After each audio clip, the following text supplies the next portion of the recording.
আরজি করের ঘটনায় বিচারের দাবিতে পথে নেমেছেন বিভিন্ন বেসরকারি হাসপাতালের চিকিৎসকরা। আলিপুরে মিছিলে তারা পা মিলিয়েছেন। উই ওয়ান্ট জাস্টিস এই স্লোগান তাদের রয়েছে। আমরা সরাসরি এই মুহূর্তে সেই মিছিলের দিকে নজর রাখবো।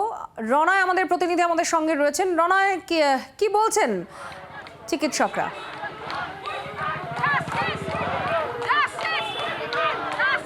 দেখো, আলিপুর চত্বরে যে কটা বেসরকারি হাসপাতাল রয়েছে সেই সমস্ত হাসপাতালের চিকিৎসক, নার্স থেকে শুরু করে স্বাস্থ্যকর্মী প্রত্যেকে কিন্তু আজকে রাজপথে নেমেছেন।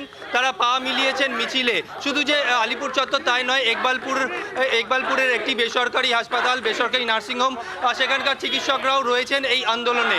প্রত্যেকেই বলছেন বিচারের দাবিতে তারা রাজপথে নেমেছেন। এবং তুমি দেখতে পাচ্ছ এইভাবে প্রত্যেকের হাতে একটা করে কালো ঘুড়ি দেখতে পাচ্ছ, এবং কালো ঘুড়িতে লেখা রয়েছে উই ডিমান্ড জাস্টিস। অর্থাৎ আগামীকাল বিশ্বকর্মা পুজো, সেই বিশ্বকর্মা পুজো উপলক্ষে রাত জাগর মতেন আকাশ দখলও থাকবে। অর্থাৎ বিচারের দাবিতে আজকে বিকেল 5টার সময় জুনিয়র ডাক্তাররা কালীঘাটে বৈঠক করতে যাচ্ছেন, আপাতত যাচ্ছেন তারা বলেছেন। তা এদের কোনো প্রতিক্রিয়া রয়েছে এই চিকিৎসকদের? ছোট্ট করে একটু জানতে চাইবো। একদমই এখানে যারা রয়েছেন কথা বলবো দিদির সঙ্গে। আরজি কর নিয়ে মুখ্যমন্ত্রী দুবার বৈঠক হয়েছিল, হলো না, সেটা জট কাটল না। আজকে আবারও বৈঠক আছে, কি বলবেন?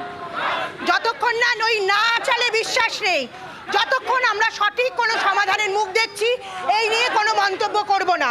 একটাই বলবো, বাজবে কাসর বাল বলবে ঢাক, আমার মেয়ে বিচার পাক।